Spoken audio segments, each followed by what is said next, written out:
Oi pessoal, tudo bem? Obrigado por estar assistindo esse vídeo. E nesse vídeo aqui, hoje a gente vai falar sobre a nitidez. A nitidez que muitas vezes preocupa muita gente, né? Que tem algumas pessoas, alguns tipos de fotógrafos que se preocupam demais com a nitidez, né? Então hoje a gente vai falar um pouquinho sobre a nitidez. Mas antes vamos definir o que é a nitidez e qual a quantidade de nitidez existe, né? Eu vou de novo aqui, eu escrevi um resumo aqui, vou ter que ler também, né? Nas fotos do Ansel Adams. Ansel Adams é um fotógrafo que usa câmera de estúdio, usava, né? Essas câmeras basculantes com filme 8x10, 5x7, 4x5 polegadas. Então era um filme grande, que cria uma qualidade grande na fotografia, né? Sua câmera tem que usar tripé, tem que usar diafragma fechado e um monte de coisa. Então, nas fotografias do Ansel Adams, nessas que a gente vê aqui pela internet, ela não consegue ver tanto detalhe porque elas já são fotos pequenas. Mas se você olhar uma foto original do Ansel Adams, você consegue ver todos os detalhes, inclusive detalhe da areia, de casca de árvore, dá para ver detalhes em tudo e tem essa profundidade de campo onde dá para se ver detalhes na imagem inteira e em todos os planos focais. Depois disso, a nitidez ela acaba caindo um pouquinho. Então vamos colocar as fotos do Sebastião Salgado. Sebastião Salgado sempre usou 35mm ou essas DSLR digitais agora, que é da Canon. E nas fotos deles a gente consegue ver que as fotos têm foco, têm nitidez, mas algumas vezes em algumas fotos pode ser que tenha algum tipo de movimento da câmera ou da pessoa ali dentro da fotografia, né?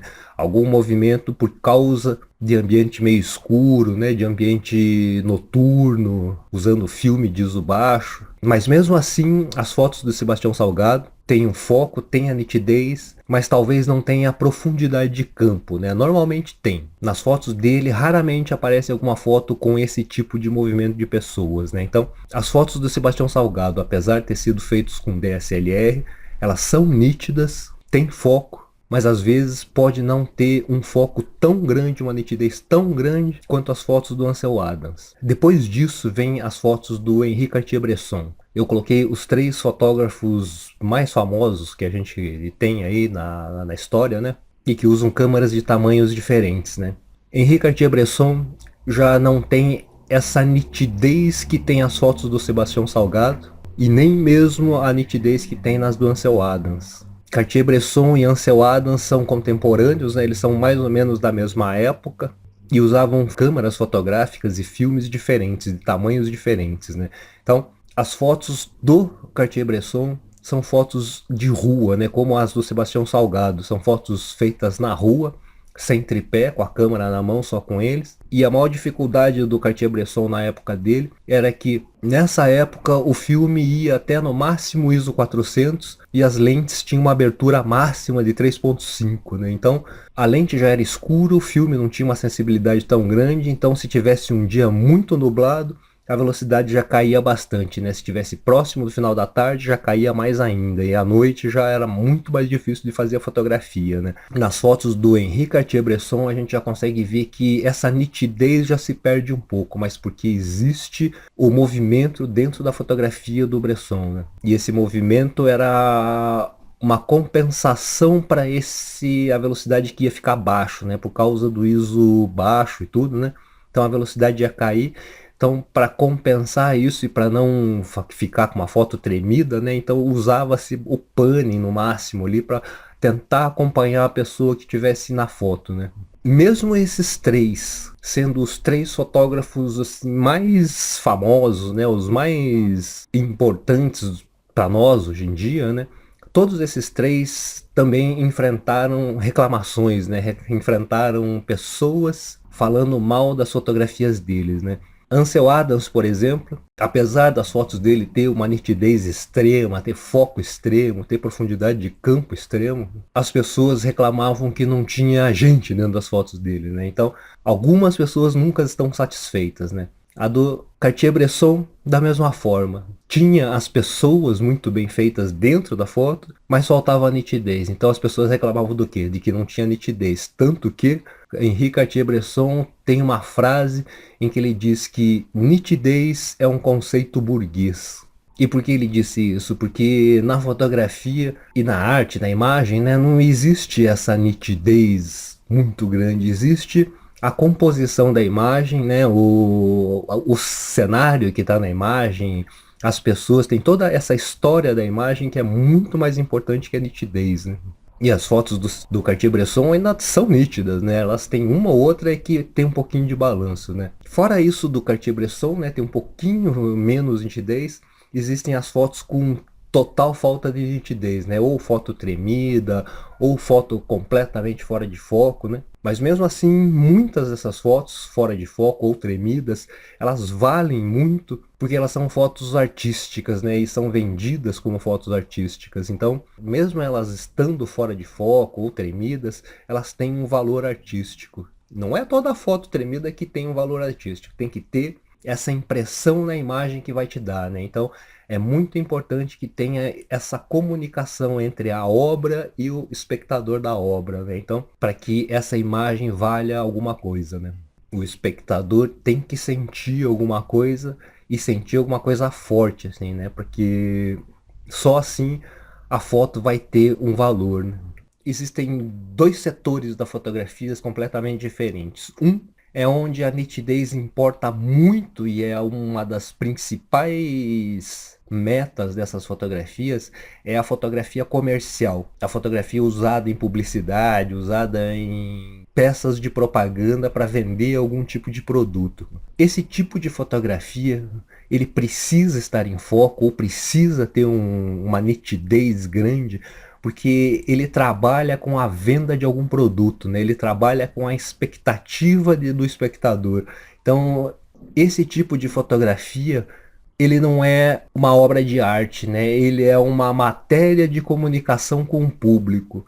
Então ele cria a expectativa no público para que o público sinta vontade de comprar alguma coisa, né? E existem o público diferente para cada uma dos produtos, né? Se for um perfume caro, a foto desse perfume vai ser muito bem feita, vai estar dentro de um ambiente luxuoso, né? E a expectativa de quem vê uma foto dessa é que esse produto é caro e para poucas pessoas, né? Por causa do preço. Enquanto um outro perfume que seja um pouco mais popular e que seja fotografado dentro de um ambiente natural, por exemplo, dentro de um bosque de flores, coisas assim, esse tipo de fotografia já cria uma expectativa um pouco menor, né? Então ele já é um produto popular, um produto um pouco mais barato e mais acessível, né? E nesse tipo de fotografia, a nitidez, foco, profundidade de campo tem que ser extremo, né? Então, normalmente eles usam uma câmera de grande capacidade, ou uma basculante, ou uma médio formato com back digital, ou essas Nikon D800 e essas câmeras que têm um grande número de megapixels, né? Em algumas fotos de carro, por exemplo, né, carro, moto, porque essa expectativa que essas agências de propaganda querem dar ao cliente, ao potencial cliente, é que ele se sinta emocionado com aquilo, né?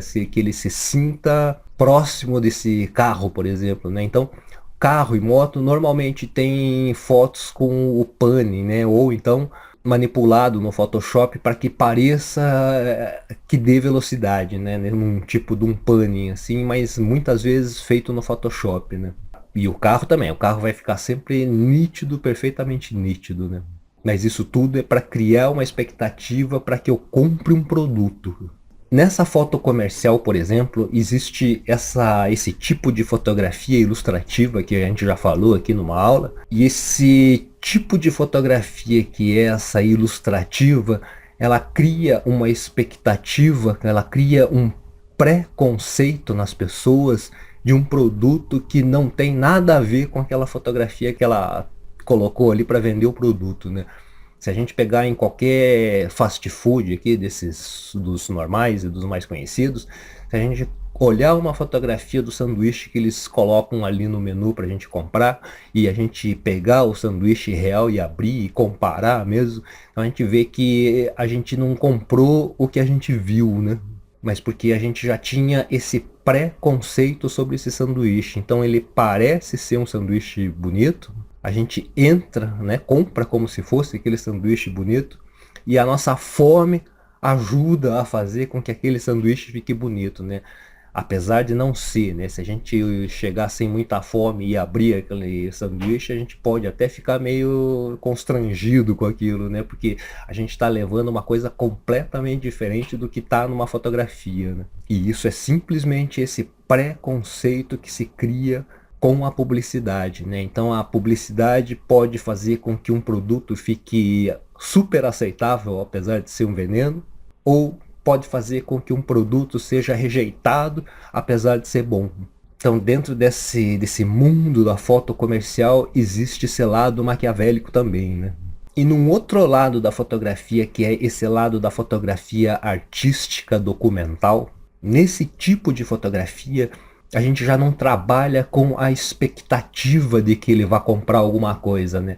O único produto que a gente tem para vender é o produto que nós vimos, né? O produto que nós criamos com o nosso olho, com o nosso cérebro, né? E com o nosso conhecimento. Então, a gente viu uma cena, captou essa cena cotidiana ali do dia a dia de uma melhor forma possível e normalmente de uma forma assim não tão comum para que não seja uma coisa comum que a pessoa vá ver, né? Então, esse tipo de fotografia para atrair a pessoa, ela não tem esse produto dentro que a pessoa vai comprar, né? Então essa atração que a gente vai fazer com que o espectador tenha sobre a nossa fotografia precisa ser comunicativo, né? Precisa ter uma certa relação entre a vida, a pessoa que está olhando e beleza, tristeza, choque, qualquer outro tipo de coisa assim. Não precisa ser só coisas boas, né?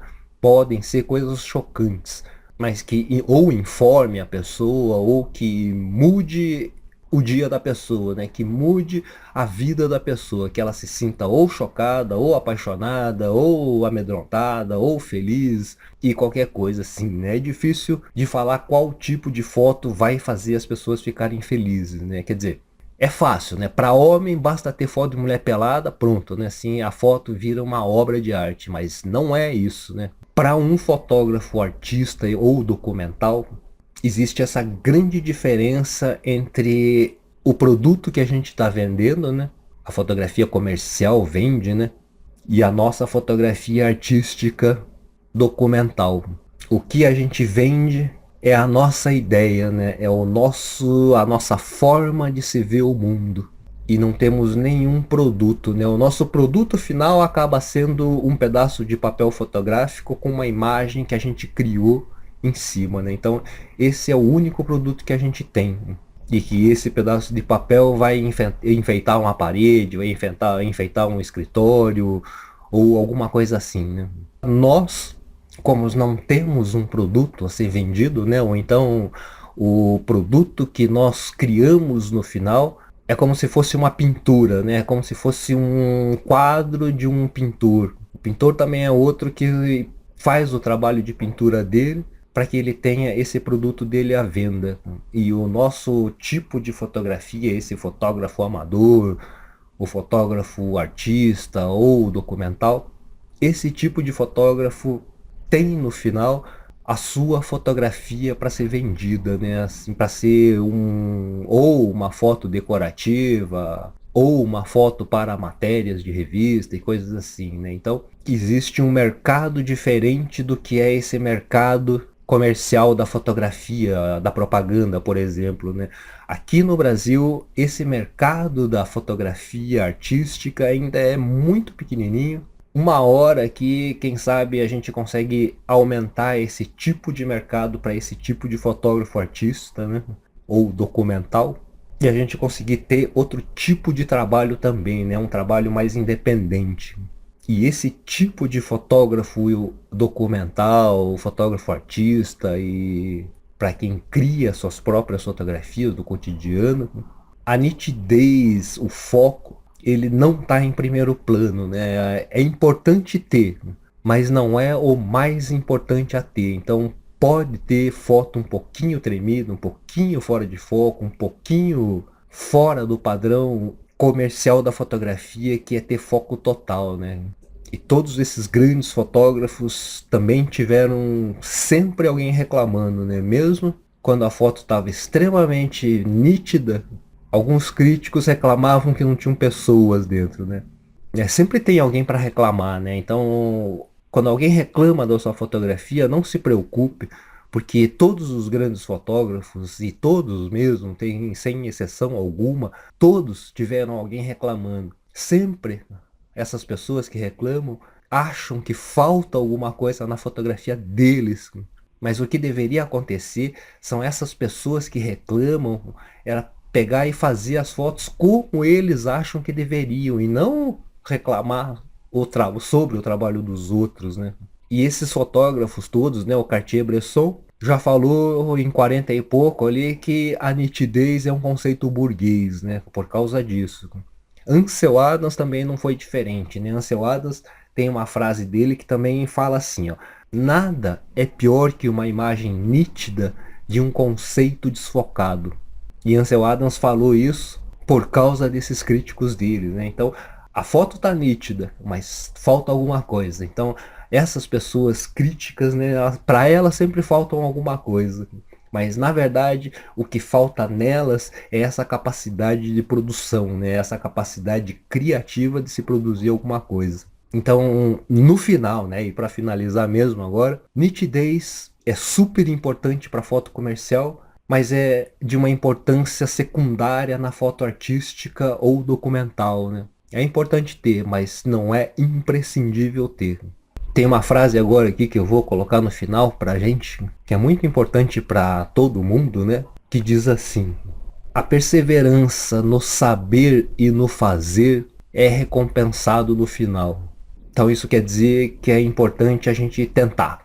Para quem curte fotografia mesmo, né? Para quem quer ser um fotógrafo, é importante tentar outras vezes, a mesma coisa talvez, e conseguindo aprimorar a sua percepção fotográfica, né? A sua percepção e o seu conhecimento além do fotográfico, o conhecimento da atualidade, o conhecimento da vida, o conhecimento de algum assunto, né? Então é muito importante investir no saber e investir seu tempo no fazer também. E perseverar nisso, porque no final acaba dando um resultado, né? Assim, ruim não é, né? Assim, sempre sai ganhando no final. Então é isso aí, pessoal. Obrigado por ter assistido esse vídeo até aqui. Dê um like se você gostou, compartilhe, favorite, comente e se inscreva no canal também. Obrigado e até a próxima aula.